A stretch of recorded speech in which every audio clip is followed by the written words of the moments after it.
Hello and welcome back to a brand new DNF1 F1 podcast. I hope that you're all doing well and thank you as always for being here. It's great to have you along for a bit of F1 chat and discussion, as in this episode we're going to be reviewing the Brazilian Grand Prix and another win for Max Verstappen, his 17th of the season, an incredible statistic that keeps getting bigger and bigger and bigger. It's getting all the more impressive. It just really highlights his dominance in the sport right now. But of course, we're going to be talking about that and plenty other topics as F1 had its final sprint race of 2023, and we'll get all of our thoughts on that as well. But joining me on the panel this evening, we have Lee Wallington. Now, Lee, first of all, hope that you're doing well. And what did you make of the Brazilian Grand Prix, and in particular, Max Verstappen's 17th win of another record-breaking season?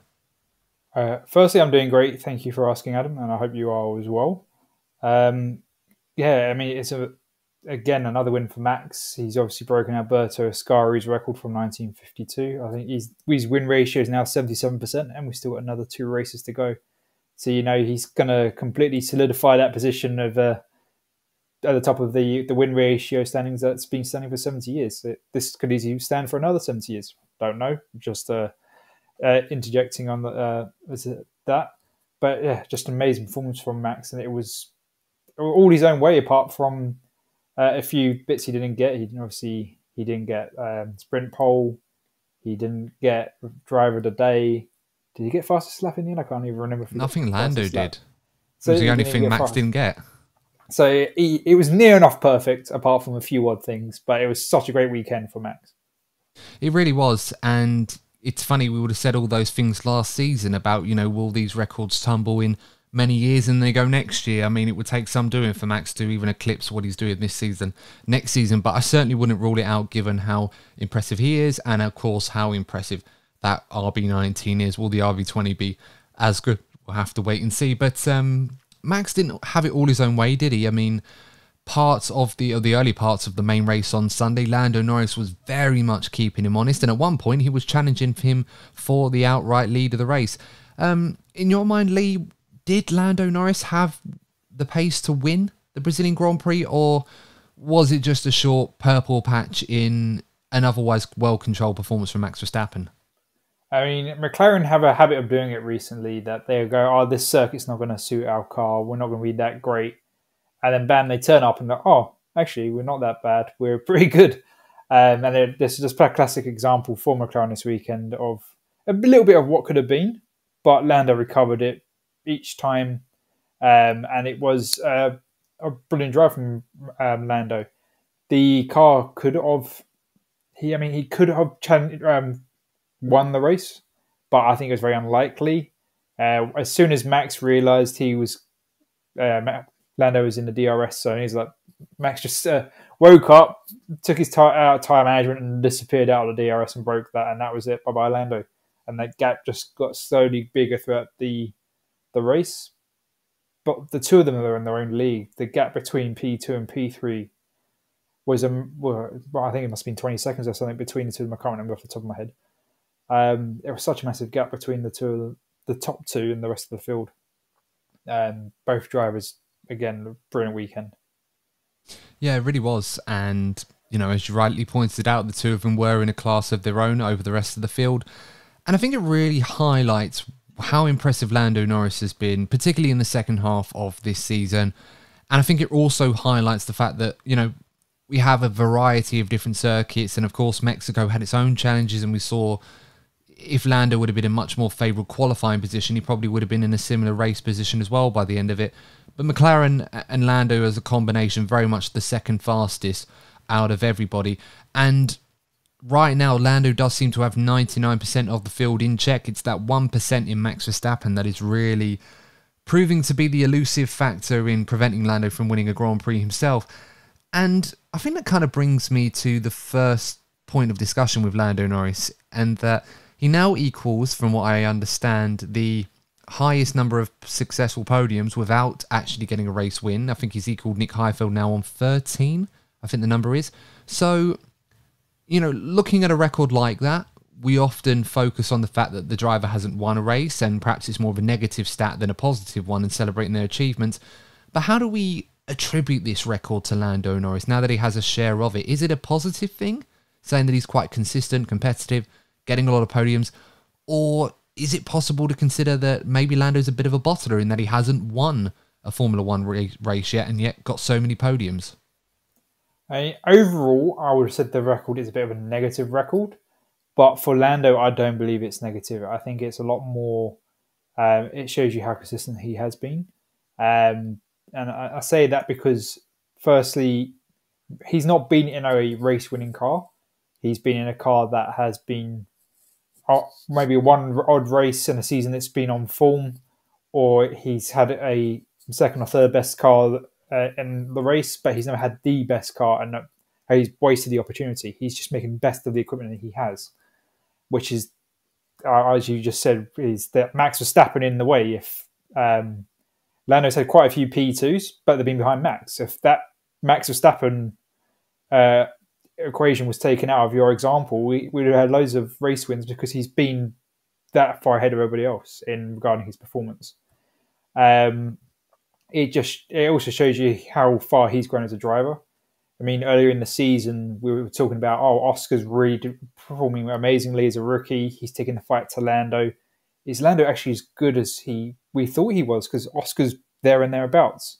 But Lando's really stepped up the last few races and just opened that performance gap even wider than the last few races compared to Oscar. And it's just bringing it again, the level of consistency he's delivering. And I think a race win is a more inevitable than like a Nick Heidfeld-esque, where it's just a run of podiums and that's going to be the record assigned to him the rest of the career. I think a race win will come eventually for Lando.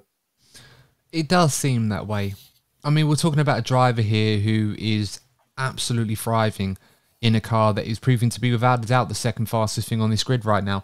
And as we said already, Lando seems to have pretty much 99% of the field covered and beating all ends up. Unfortunately for him, the 1% that he hasn't been able to get on top of yet appears to be one of the greatest driver-car pairings we've probably ever seen in the sport.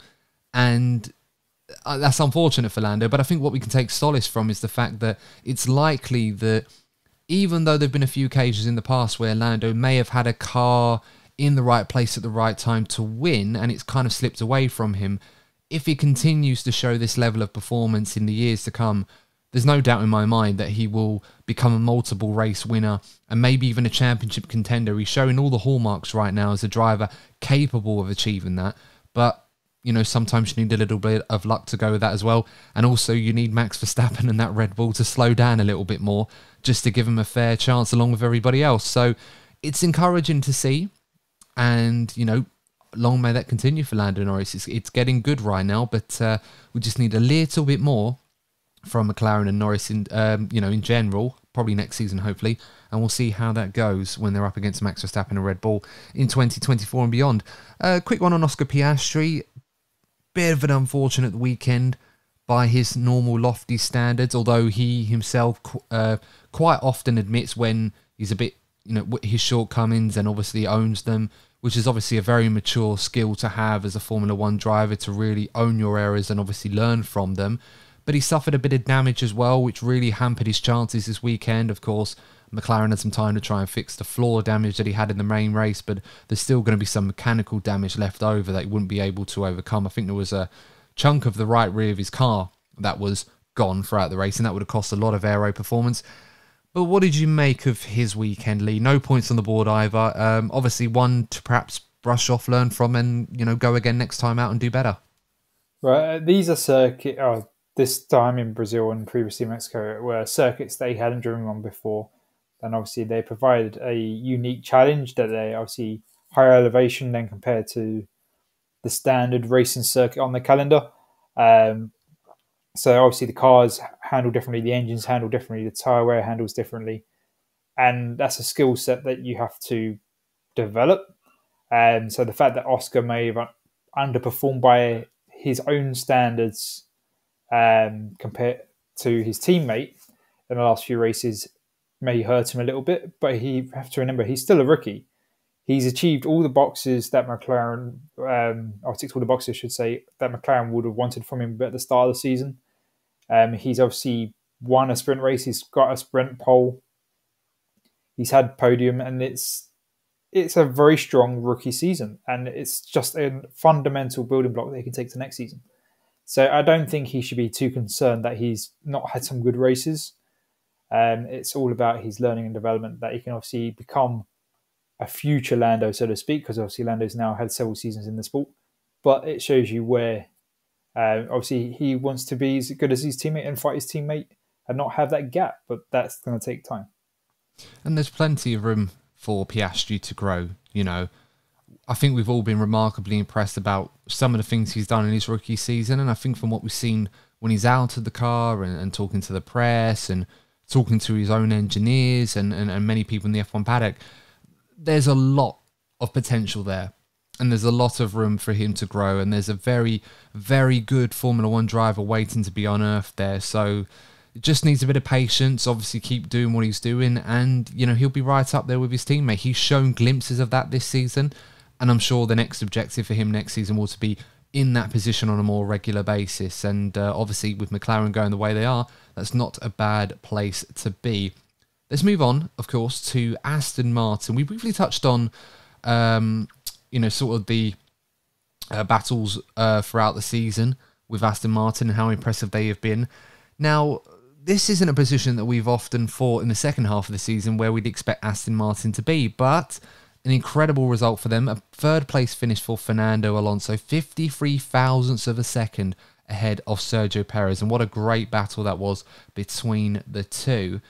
But Lee, on Aston Martin, as I said, we were a bit surprised to see them performing so well this weekend, and in the last few races, I think it's fair to admit that Aston Martin have been below par, and they've admitted themselves that part of that is because they wanted to experiment with some older concept parts they've used this season and with new ones to try and find the best hybrid combination that they could to extract the most performance possible, owing to the fact that a lot of their newer upgrades have kind of failed to deliver in terms of their performance objectives relative to the rest of the field.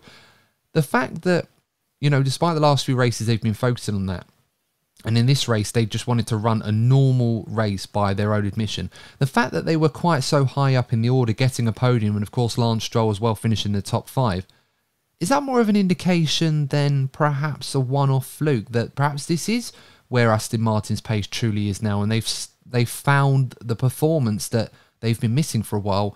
Or is this just a one-off, and in Vegas and Abu Dhabi, for example, they're going to teeter back towards the tail end of the leading group as they were before?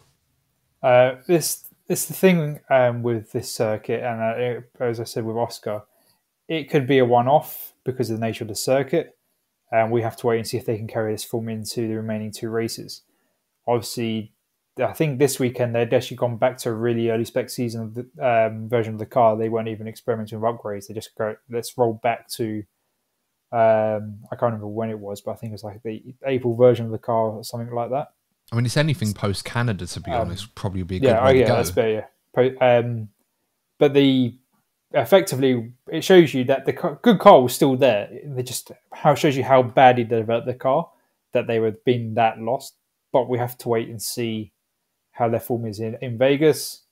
Because if they're this good still in Vegas, then you know they figured out when they went wrong, and they know that they can obviously go into the winter in hopefully the right development direction, because they've clearly got lost. So for their sake, I hope their form carries on, because it means they're obviously going to be a lot more competitive next season and not scratching heads through the winter. Yeah, very much so. I mean, it's important for Aston Martin to try and figure this out, because this will help shape their direction for next season. But for me, you know, I was asking myself this throughout, and I felt that, that, you know, because of the fact that they, you know, went so different in the past few races and decided to run their normal race today. I mean, for example, what was it? Was it Mexico where both of them started from the pit lane, or Austin? I can't remember which one of the two it was, but the fact that they decided to, you know, do that shows how much they've been experimenting here and how hard it's been for them to figure this out. So the fact that they've been able to deliver on that in Brazil, and of course, usual caveats apply, it's a sprint race, so they've not, many other teams or rivals wouldn't have been able to optimize their setups, where perhaps Aston Martin managed to strike gold on what they did. But the fact that they did so well, and also Stroll as well, was very quick this weekend and very comfortable, suggests to me that maybe Aston Martin, at least for the tail end of this season, may have stumbled across that purple patch, or that right sweet spot that would allow them to extract the performance. And it didn't surprise me that Fernando Alonso got on the podium this weekend. And I think we need to focus particularly on that battle between Alonso and Perez, because that was certainly up there with some of the more excitable pieces of racing this season. Both drivers obviously very happy with the battle, even though Perez probably not so happy with the outcome. But once again, Lee, we saw the brilliance of Fernando Alonso on display, the wiliness of his genius, and I don't think we're running out of things to say about Fernando. It's always exciting watching him race, and on a day like what we saw with him against Perez, I absolutely loved that. I could have watched the whole race with just those two cars and been thoroughly entertained. Yeah, I think Fernando has proven time and time again that he, outside of Formula One, he could have a very good career as a builder, because he just puts that wall up and no one can get past. Obviously, I'm not saying he's good at construction, it's just the analogy. But the wall, he's just such a great defensive driver, and just placing the car in the right place. And obviously, he's taking some really wide lines in some of the corners, but it gave him greater acceleration and greater top speed where he needed it, along with the electrical deployment. And that drag up on the last lap, that was an epic. It was like, will he? And he's like, how close. It was brilliant driving from both of them. And it just shows you how much trust these drivers can have in each other, that they can be that close on track for lap after lap and they don't have an incident. So hats off to both of them. Exactly that. And do you know what's funny? I remember distinctly what Fernando Alonso did in Austria, I think it was, that he was doing burnouts on the grid spot where he was about to start the main race from before the sprint race. So obviously wasn't going to start there originally. And the reason for that was because he wanted to make sure he got the best possible start in the main race the next day. Laying some rubber down to try and give himself as much of an advantage as possible. And it's those things, and like the lines that you mentioned, those interesting lines he was taking out of corners. And for all we know, that wide line he took out of the final corner up the hill to the start-finish straight may have been the difference between him finishing third and fourth. It really could have bought him that half a tenth he needed to stay ahead of Perez.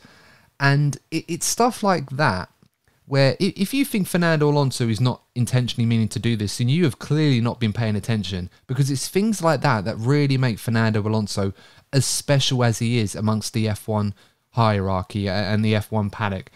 And as I said, I've seen him do things in a car, some really crazy stuff that you wouldn't normally think would actually work, and yet time and time again he pulls it out of the bag, gets the result, gets the podium like he did in a car which really shouldn't have held off the Red Bull of Sergio Perez for half the race distance, let alone beat him. And I love to see it. I really, really do. It just makes me even more want to see Fernando Alonso in a top team, because clearly there is still a guy out there that will do literally everything possible to maximise his chances of winning. And I just want to see more of it. I absolutely loved it. Yeah, it was thoroughly enjoyable driving for him. You see, people call, or say Fernando is too old and maybe he's not the Fernando of old, etc. But he may not have the top speed that he once had. Not that he was ever known as a quick qualifier, but his racecraft is probably one of the best out there at the moment on the grid, and it's just brilliant driving. It's an art form. All the drivers obviously are great drivers in regarding what they do, but yeah, Fernando it's unique on the grid at the moment, obviously, in how he drives his car. Yeah, very much so. Quick one on almost lost my train of thought there. Quick one on Sergio Perez. That's where I was going with that. Obviously, some great action involving him as well, and he didn't have a bad thing to say about Fernando after the race. He was saying it was hard, firm racing, but obviously clean with Fernando. Everything that he does according to Checo, is incredible but clean nonetheless. It's really frustrating as well for him, trying to pay dividends to the driver who prevented him from getting a podium in the end. But overall, how would you sum up Checo's weekend? Because obviously qualifying, he got caught out, going out a bit late in qualifying. Obviously it put him down the order a little bit in the main race.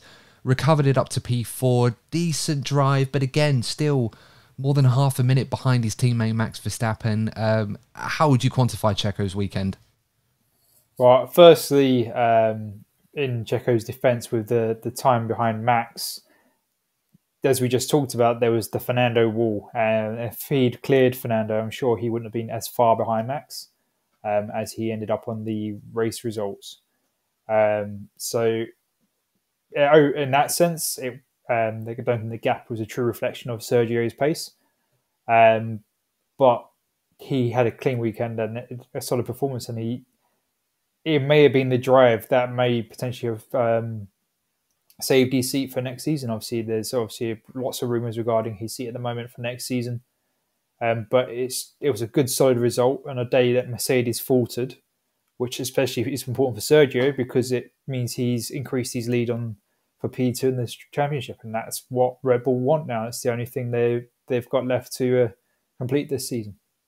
Yeah, true. Was it 22 points now between Perez and Hamilton? Of course, let's not forget Perez. I think off the top of my head, he probably would have countback covered now with 2 races to go because he's got 2 victories. Just wondering if, off the top of my head, how many second places has Checo had this season? Probably not as many as Hamilton, if I remember rightly. I might be wrong, but looking at it at the moment, I think this was a big weekend for Checo to get some good points. He'll be gutted he wasn't able to get a few more for a P3.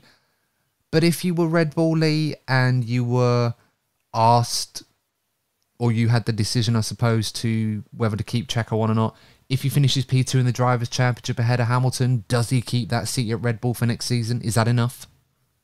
As we've talked about in previous episodes, I think there's a lot more going on regarding Checo's seat apart from just his performance.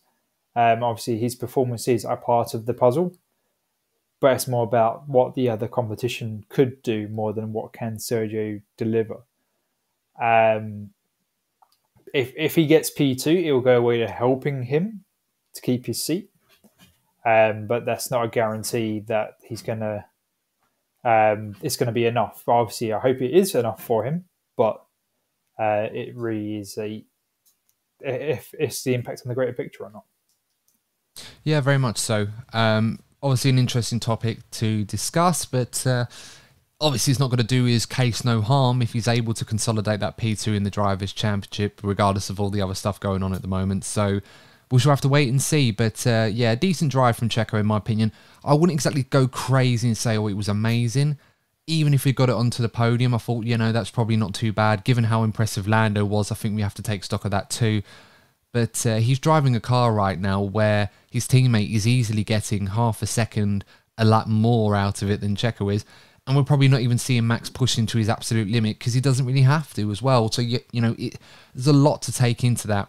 And it's no surprise why Red Bull at the moment are scratching their heads thinking, what do we do about that second seat next year? Do we keep Checo on? Do we look at the other drivers we have at our disposal, or do we look elsewhere? It's certainly not an easy decision at the moment, assuming that is, of course, that they're going to make one. Let's talk about Ferrari.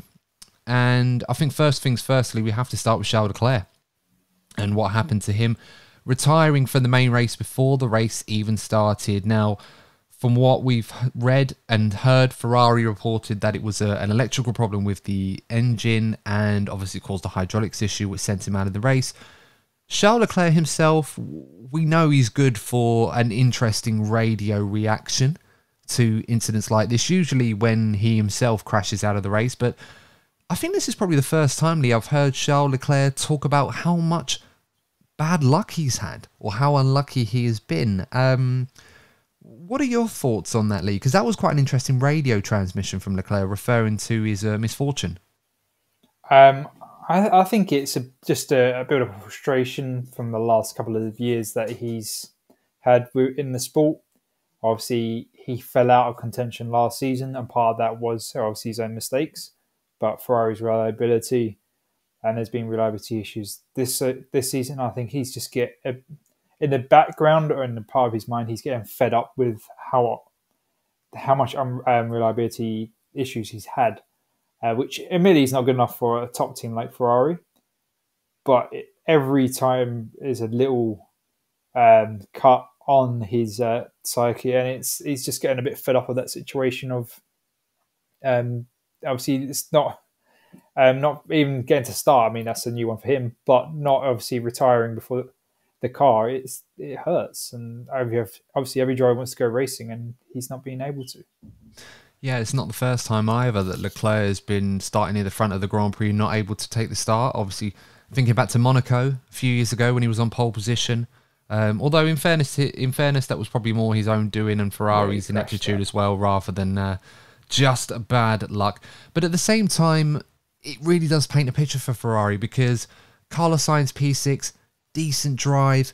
I mean, out of curiosity, if Leclerc was able to take the start, there wasn't any problem, he started on the front row, where would you think he'd finish? I mean, I'm thinking maybe a podium. There is that big gap between Fernando and Norris, but then you just don't know. You could easily say Leclerc could have finished in just outside the top four, maybe behind those two. It's hard to tell, but more points on the table dropped by Ferrari regardless. Yeah, I think he would probably finish around where Carlos was at the end of the day if he actually completed the race. I think the McLaren had a faster pace, and the obviously the Aston Martin in Fernando's hands had a faster pace. So he's going to be in that. It would have been in the 5th, 6th spot of the track if he'd actually started. But yeah, it's points lost in their chase for P2.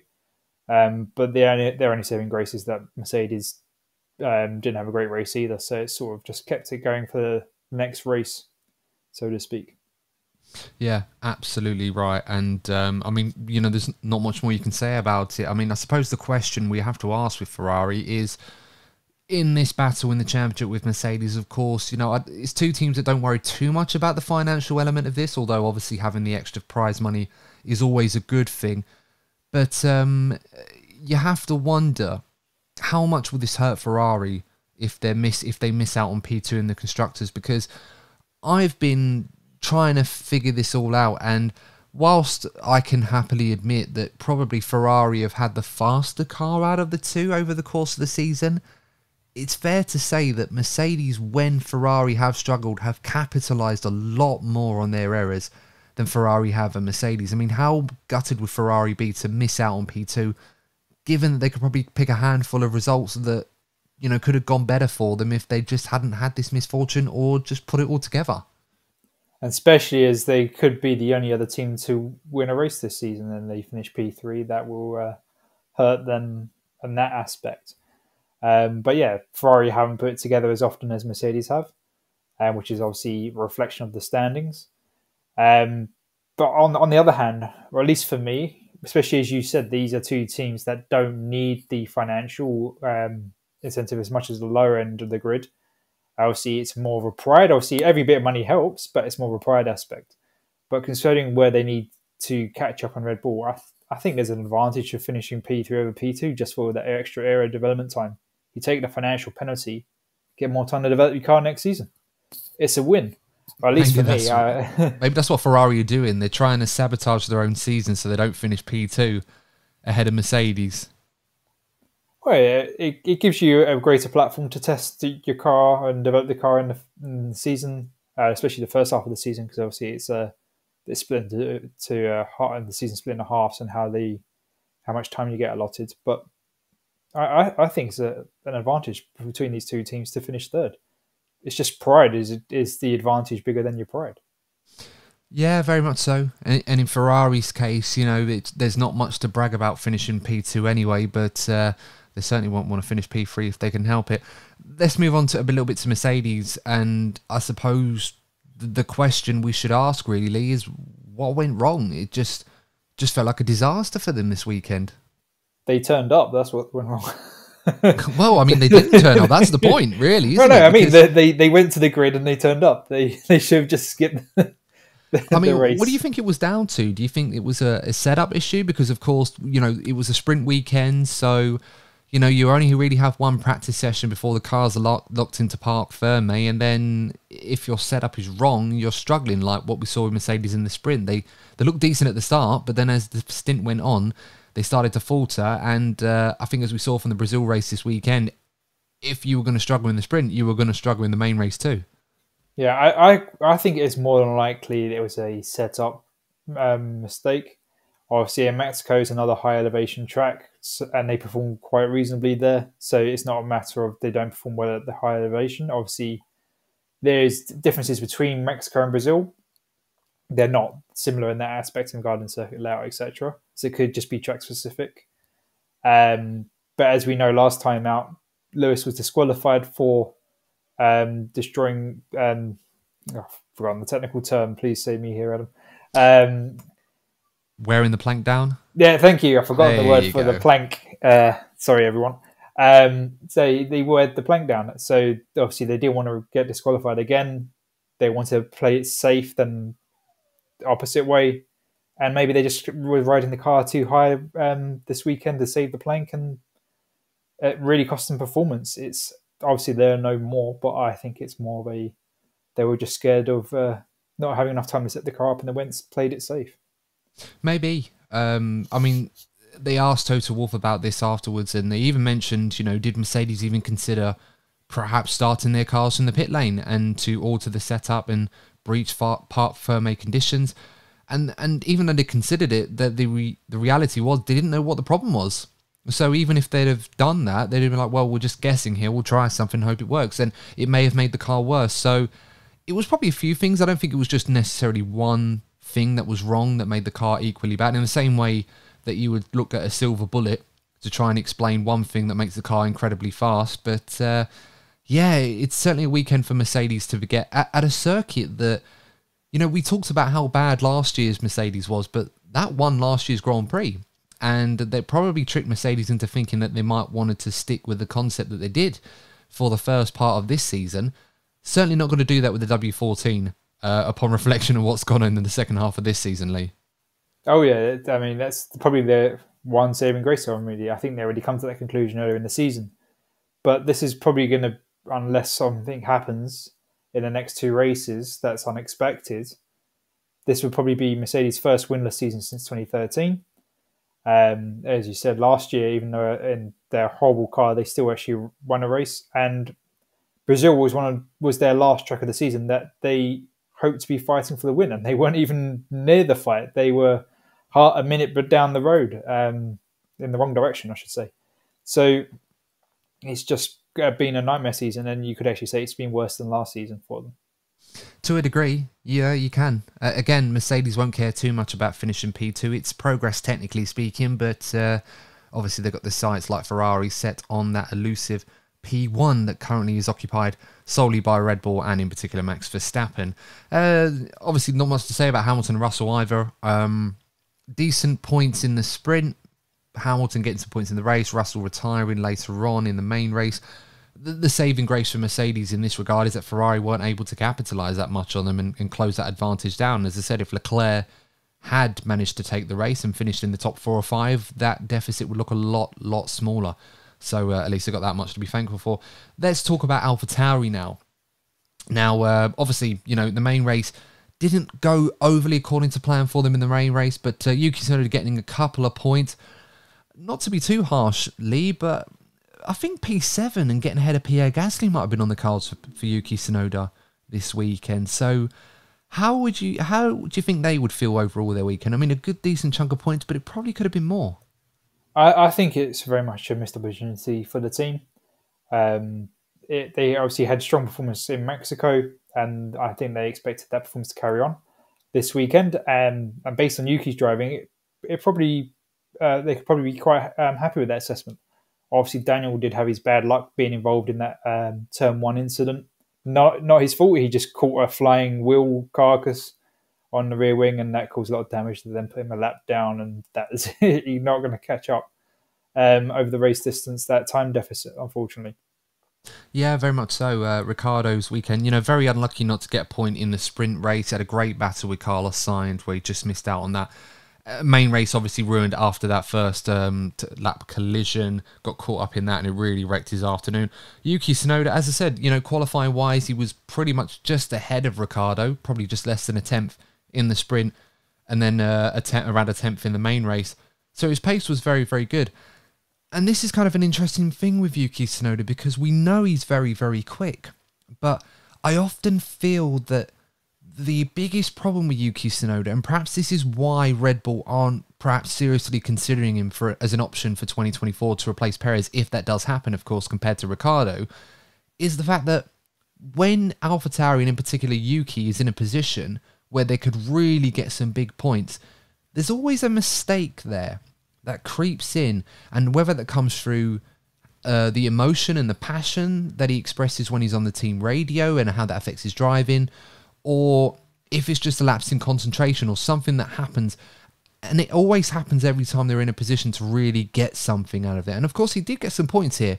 But when you look at the championship position AlphaTauri are in right now, 7 points behind Williams. If Yuki finishes in P7 in the main race instead of P9, that's an extra 4 points. And you probably could attribute that and a few other moments this season where points have been dropped by Yuki for the same reason. And that could very much be the difference between finishing in P7 this season ahead of Williams and finishing behind them. And for a team like AlphaTauri, the money is going to be quite important for them as well. Yeah, Yuki seems to fly under the radar a lot on his performance. But when it comes to that pressure moment, like crunch time, so to speak, he does more often not have that accident or misjudgment, I should say. And maybe it's part that he's not getting those chances very often to where it really counts to build that experience. But we know he can do some solid drives. So he obviously outperformed his teammates he's had this season. And it's just really see where he can do in the future. But he's really come to a crunch time in his career if he's got enough to stay within the AlphaTauri long term, or it's going to be moving to another team. And if AlphaTauri decide to drop him at some point in the future, I'm not saying they will, but if they do decide to drop him, is he performing good enough that another team will want to pick him up? At the moment, I would have said he deserves a seat in Formula One, but he's not quite that finished product that even most teams want, is to bring back the points. You look at Kevin Magnussen and Nico Hülkenberg, for example. They're driving for Haas, but when they get an opportunity, more often than not, they will pick up the points. The car doesn't get those opportunities very often, but when they do, they get the points, which is important for Haas. And AlphaTauri are missing that finesse.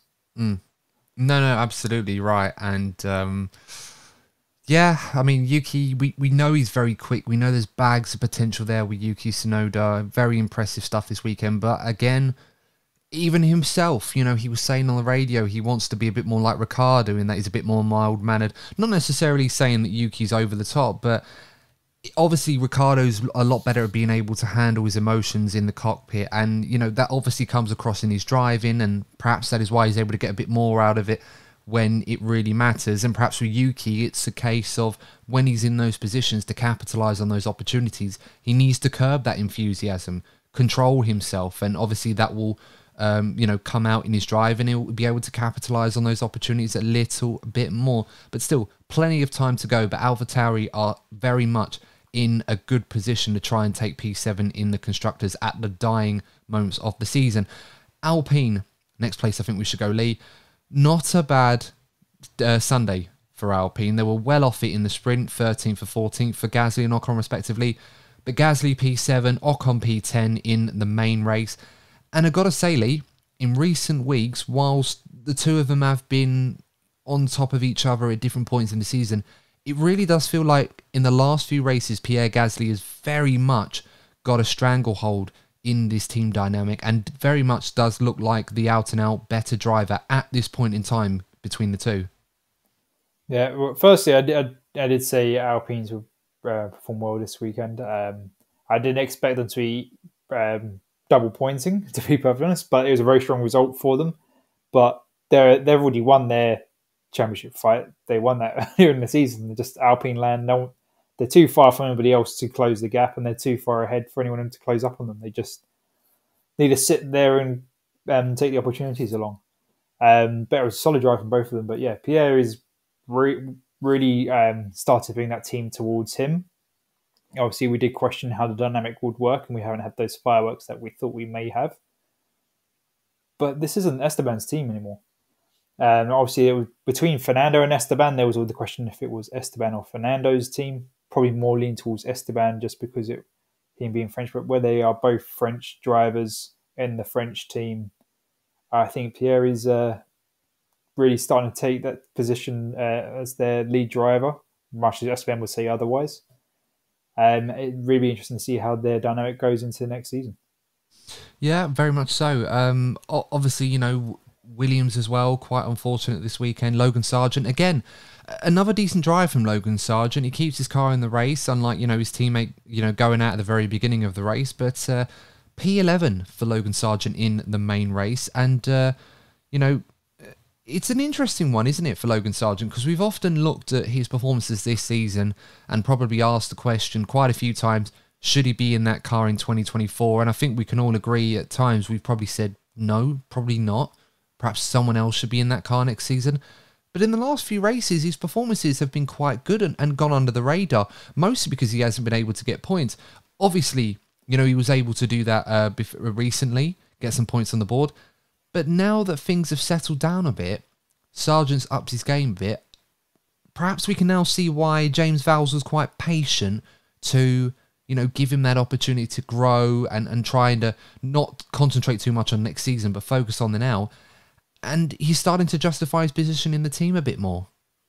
Yeah, I think what's been a big difference is getting his first points. I think that's released a bit of a pressure valve on himself that he was putting on himself, but also within the team that he scored those points. And because that pressure valve's released some of that pressure, he's able to stop overdriving the car and focus on the now, as you said it.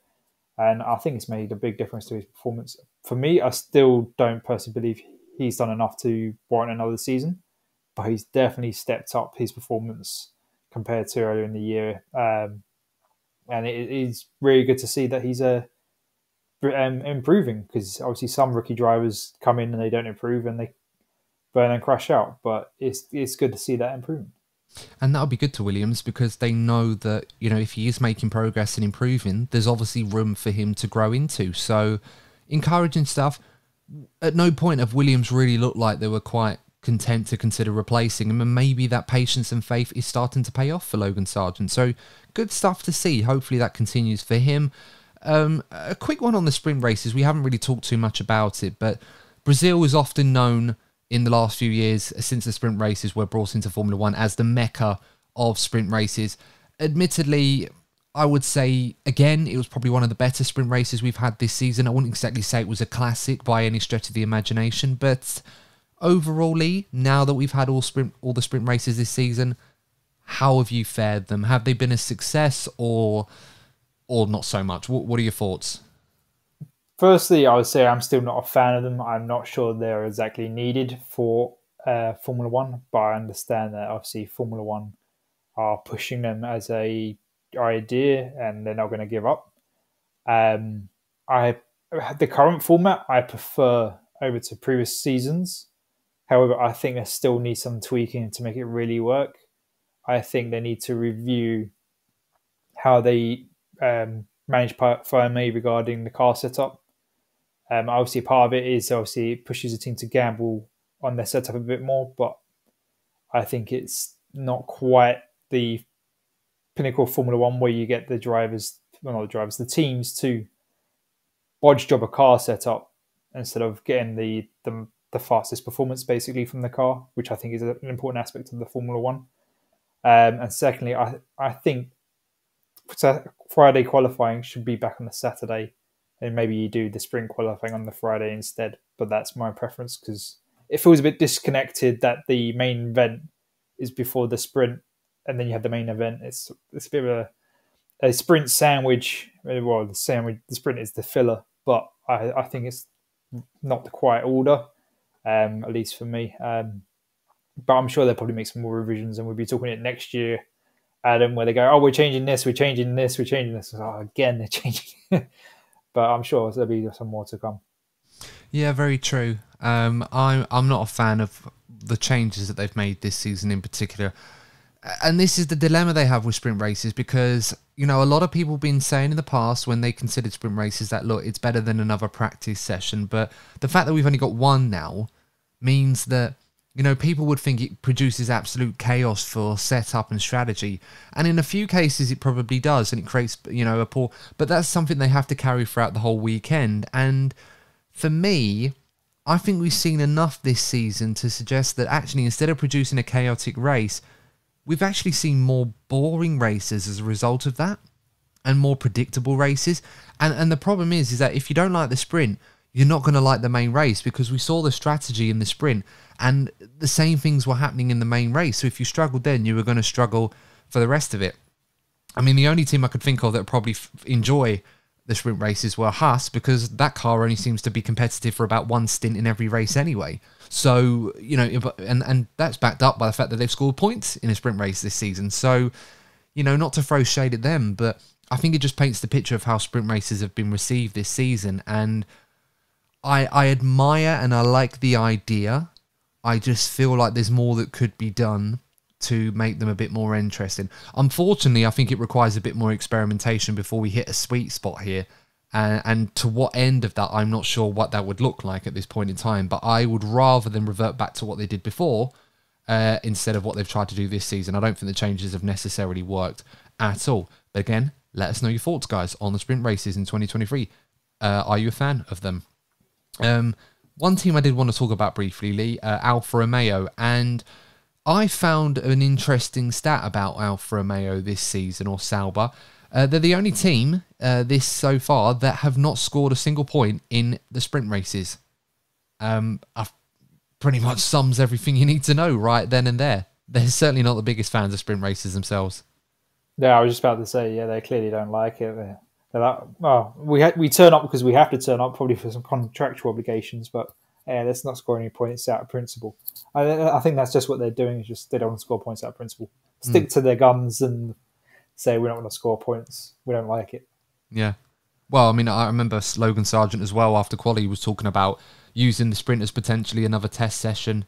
And it is quite disheartening for F1, I suppose, that have put so much time and energy and effort pushing sprint races through despite the reservations of many people for different reasons. And they're still getting the feedback from some drivers about, oh, it's pretty much a test session for us, but we're not going to be able to do much to the car because we're locked into Parc Fermé. So not ideal for them. Quick one on Haas before we finish things off for this episode, Lee. Bit disappointing weekend for them as well. And I think their weekend pretty much summed up, and their season in a way, I suppose, summed up by the lap 1 crash, which was caused in large by, you know, Hulkenberg and Magnussen getting close together, and then, of course, in the aftermath, taking out Albon. Yeah, it's unfortunately, yeah, their main weekend was ruined by that corner, and it's just a shame that seems to they get too close quite often on track as teammates, and they're not cause crashes, but they seem to cause domino effects to each other quite often, which is obviously a bit of a pain. I'm sure Gunter and Jean not a fan of that, but yeah, I'm sure they can't wait for next season. They've suffered with their tyre management all season. It's maybe improved a little bit with their slight change in concept, but they're one team that'll be like they can't wait for these next two races to be out of the way. Yeah, absolutely. They're probably thinking bring on 2024 as soon as possible. But of course, we've still got a few more races left in 2023. The next race, of course, in Las Vegas, and that's certainly going to be a very exciting one for many different reasons indeed. But I think until then, that's all we've got time for. So I hope that you guys enjoyed that. Of course, let us know your thoughts in the comment section if you're watching this on YouTube for all of the talking points that we covered in this episode. And of course, don't forget to like and subscribe to the channel as well. If you follow us on your favorite pod platform, don't forget to like the pod and leave us a 5-star review. It really helps us out a lot, so we really appreciate your support. But until then, guys, as I said already, that's all we got time for. So in the meantime, take care, stay safe, and until next time, we will see you in the next episode of the DNF1 F1 podcast. And remember, as always, if you're not first, you're probably DNF1. Take care. Goodbye.